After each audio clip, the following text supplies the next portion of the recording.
Welcome to One Take Wine. What are we even doing here? Let me tell you, we're getting our Bordeaux on. It's that time of year when we should be drinking some Bordeaux, riding motorcycles like the guy in the background there, getting his bike ready for a ride. But instead, I'm going to stay home and drink, go diving for value in the Médoc. So what do we have today here? The Chateau Batailley 2016 and the 2015 Les Champs Libres. Why did I pick those two? Because those are the two I had. The 2015 Champs Libres, I promised in a previous video when I tried the 2016, I'll put that link here, that we'd give the 15 a try and see if we couldn't improve on that one. And the Batailley it's a cuvée that I don't, or a house that I don't normally drink, or haven't often in the past. It is a cinquième Grand Cru, so it's Cru cassé. Fifth, it's on the lower rung of the order of quality, but it's getting some interesting scores of late. A lot of fine things being said by people. I think the price was attractive. Saw it in an airport, of all places, and I never buy airport wine other than champagne. But 2016 is 2016, and the price was right, and so why not? But let's get down to the truth in the bottle instead. What are we waiting for? Let's get her on.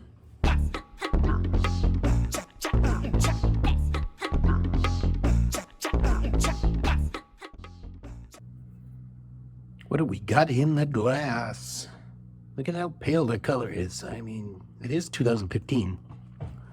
So nine years old, which is sure still pretty young for a lot of wines, but really to this kind of color, it's very, you could tell it was very green at one point, that it had a quite light, bright greenish tint to it, and maybe that's faded out, but the lightly golden color is still there. It's not very advanced at all, at least color wise, nor on the nose. I would say the fruit is very melon-like. Not necessarily a bad thing if you like that kind of thing. And then, of course, the very Sauvignon Blanc, blackcurrant bud, cat pea for some people, that type of thing. There's some fresh cut grass and maybe a little hint of exotic spice, but maybe that's also just something wishful thinking on my part. I don't know. Oh, it's a nice mouthful, I must say. It's rounder and riper, I think, than the 16 was. A little juicier, a little sweeter. Still, of course, very Sauvignon Blanc, which means it has an astringency as well, a drying kind of astringency that I'm not particularly fond of. In general, for these types of wines, it's not particular to this wine. I think this is a really well-made wine. Superbly balanced. As long as you like Sauvignon Blanc, it's a very good glass. I think it's too much for what it is, depending on what you like. It's a very classy. There's a nice licoricey haunt that sort of echoes in the background, in the finish, just sort of average. It's a bit sharp, a little bit harsh. It's not an inviting finish that says, we should drink some more of this together. It's more like, I am a wine of stature and you will respect me, which is a good thing. Can't teach that. Lovely. It is a very good mouthful. I think it's a little bit buttery even. And I would gladly drink one with a plate full of oysters, that type of thing.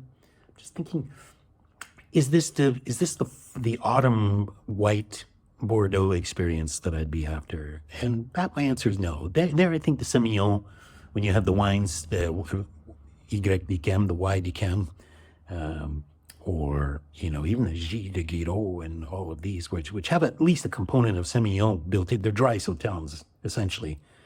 They have this complexity to them and this kind of richness and this exotica that really, I think, helps. It builds an element of interest and complexity. That's maybe what these wines miss, is the complexity. They have balance, they have class. If you're not crazy about the flavor, then it lacks complexity, and then you kind of get maybe turned off. Just my experience. Your mileage may vary. Well, I don't know. We'll see what the points consensus is and come back to it. In the meantime, what do we got in the glass? Oh, okay. First of all, you know the wine it is. It's the 2016 Batailley. So I understand that this glass is probably offensive in some ways. It is to me even. I thought I had some Bordeaux glasses and I think I smashed them all. Not on purpose. I've just lost them along the way. Dead soldiers. I haven't replaced them. So I find myself here drinking out of a burgundy glass, which isn't, it's not the end of the world with a Pauillac, which is has a heady perfume, doesn't it? I mean, it's very cedary and they talk about cigar boxes and lead pencil. I'm not so sure that we're in, well, at least cigar box territory. Cedar I can understand. I like the fruit. The fruit has got this lovely blackcurrant sweetness, deliciousness to it. That blackcurrant almost has a malty quality to it when it's got a few years behind it. Offhand, I'd say on the nose, it's very promising. Kind of, yes, it must be a Pauillac. Generally, I don't really think you'd go anywhere else. It reminds me of it a little bit of Léoville Barton, which is not a Pauillac. But in terms of the style, in terms of the high expectations that really don't kind of halfway get there, but don't really get there, that's what I'm feeling. Lovely, lovely blackcurrant fruit. A tad acidic, even a tad rustic. There's a harshness to it that I'm not on the upper note that I'm a little less fond of. Kind of mushroomy and woolly on the finish. Some Merlot. There must be some Merlot in this. I love the nose. I must say, the nose is very heady. It's kind of like, oh yeah, I'm really happy I'm drinking Bordeaux. And then maybe the palate is a bit reserved and it's not as exuberant as I would hope it to be or forthcoming. Yeah, some black licorice, some herbs, like rosemary or thyme. And a bit short. I was for 2016. It's either short or it's in reserve at the moment. I mean, it could very well be. Batailley has a reputation for withholding its secrets for 10 years, or some years at least. It's a bit harsh early on in life. Takes a while to unwind and develop. And maybe that's the case here. I don't know. But it has been 8 years, so I mean, and at least part of that time has been stuck in an airport shelf, so one would think one would think that I'd be excited to get out of there and into my glass.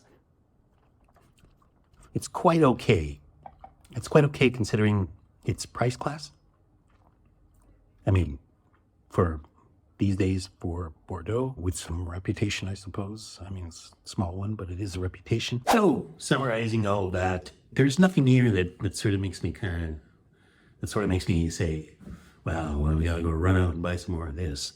I don't think either of these wines are gonna pursue. At the same time, I would say the Champs Libres could be something for the future, could be something to lay away and invest in while they're still, under 100 euros a bottle.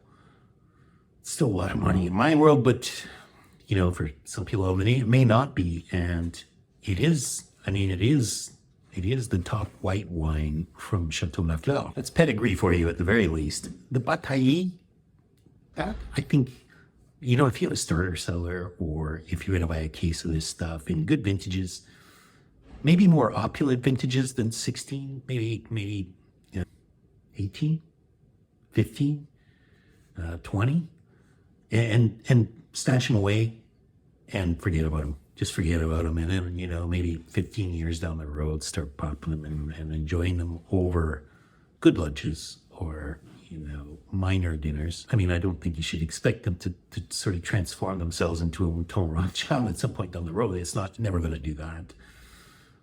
Can it be an effective Pauillac? Yes, for those who like classically structured, a little bit more on the severe side. I think you'll get the flavors of Pauillac. You'll get the sensation that you're part of Pauillac. And that might be good enough. And, around 50 euros a bottle. You're not getting anything for 50 euros a bottle anymore from Bordeaux at least. I mean, I'm sure there's plenty of choices under that, but Bordeaux, not a lot. Okay, Champs Libres. There's a couple of notes from Wine Advocate. 93, Parati Brown gives 93, and Neil Martin gives 91 to 93. They're talking about the grapefruit with peaches, fresh pears, and touches of lime zest and orange blossoms. Those were not the most forthcoming flavors from my perspective. I maintain the melon character of it. Palate is medium body, I guess so. Minerally chalky, I suppose. I suppose it could. You kind of get that little sensation of champagne that has lost all its bubbles, and so that remaining with that sort of chalky sensation. Great intensity and length. I'm gonna disagree with. It's a fairly intense wine, I suppose, and then length I would describe it as a kind of short to mid length wine. I'm probably being just a little bit unfair because of my bias towards Sauvignon Blanc. It's a good wine. If you get a chance, you should pick some up and try it for yourself. If you do like Sauvignon Blanc, then you'll probably find lots to like about it. Batailley, this got a lot of notes. I mean, I've got a ton of support somehow or other. I think 2016 being 2016, I think is my favorite vintage in Bordeaux in recent vintages. More on finesse, is a little bit more elegant, so it combines a little bit of power and elegance, and I love that combination, especially in Bordeaux. Anyway, so the 16 Batailley, I won't read the James Suckley one because it's always the one with the most points, but he gives 96 points. He's a very generous point giver. Flavorful finish, tight right now, shows some excellent potential. Maybe full body, deep, ripe fruit, and exquisite. Yeah, I don't know. I think it's great that he's positive about the wine, and I think it has its moments. But what I have to wonder is this: when you're tasting probably literally hundreds of wines, maybe en primeur or close to it, I mean, how many others would have been better than this? There must have been quite a few. And if your range is already at 96 on this, then they're all clustered in that 95 to 100 range. It sort of makes the 90s a bit meaningless. You know what I mean? I mean, whatever. It's, score them the way you feel you need to score them, I suppose, is how it should be. But in my opinion, maybe all of us are guilty of scoring a little high and making the 90s the only kind of score that counts and omitting that the 80s can still be good wines. And you know what I mean? Because if everything we do is in the 90s, if it's a decent wine, then that means anything in the 80s isn't, makes them valueless. And they're not. For instance, this wine to me is like an 88 because it has a soapy character to it. Like, this soapiness that some wines get. I find that a lot with, I wanted to say clay-based Merlot, but I don't even know if that's true. I'm probably just making shit up. But Merlot tends to give it a soapiness, sometimes a wooliness that can translate into soapiness if it's sort of a floral wine anyway. I think that's kind of what's happening here. I think it'll give a little bit more. It'll give away some of the severity that sort of takes away from it right now. And it makes the tannins a little abrupt and a little bit pinchy. So it feels like just an angry old person who's very schoolmasterish, wants to punish you for stupid stuff. Martin says it screams Pauillac on the nose. I think so too. I think I agree with that. Lovely tobacco and pencil box notes. They sort of didn't really, for me, come through. Harmonious and less rustic than the Batailley of yesteryear. That I can't really speak to because I don't remember it from yesteryear. I know I've had them in the past, but I haven't really made any mental and or physical notes. So I'd say he's likely more right than I am. I mean, he's the expert. I'm not the expert. But I like that he noted that it was less rustic, which means that these are rustic wines because to me, it feels rustic. So while maintaining its classic DNA, which I suppose means it still has a little rusticity to it. Is that a nice way of saying that? I don't know. Maybe. Martin's score was 94, which is pretty high. I tend to think that 16 got high-scoring wines all around anyway, though, so just to be fair. Parati Brown gave it to 94 plus. gregarious black currant jelly. Well, you know, the seedy chestnuts. Touches of violets and dark chocolate and graphite. Yes, if you're looking for things, you'll find those things.